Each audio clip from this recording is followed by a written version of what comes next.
Obviously, the pursuit for #1 of the world is an extra motivation for him, and you can see the way he's been playing. Novak's still, got a pretty big lead in terms of points, and he normally plays extremely well on the indoor hard courts. For almost 2.5 years, Novak Djokovic has dominated the pinnacle of tennis.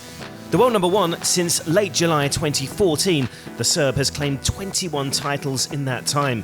But following a small dip in form in recent months, a stunning run from Andy Murray has given the Brit a chance in Paris to become the world's best player for the first time in his career. He's been playing some incredible tennis, maybe the best he has ever played on hard courts. I mean, he's on a mission. On the other hand, it doesn't depend only on him. It's in his hands. I can't.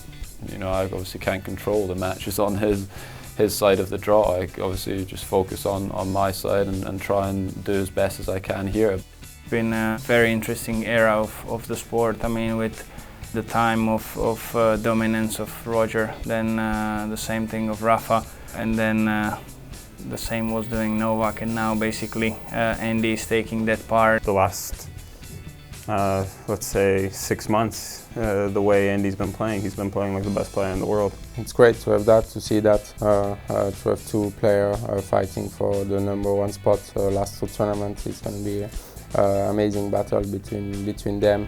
An amazing battle that has as much to do with the recent downturn in intensity from Djokovic as much as Murray's own scintillating form.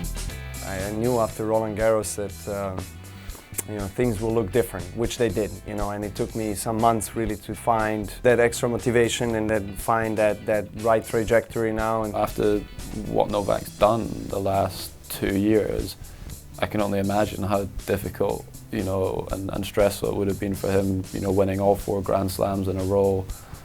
It's an incredible effort. I think it's normal for him to have, had a bit of a lull for a couple of months. Everything is there for a reason. It was a lesson learned and still learning each day.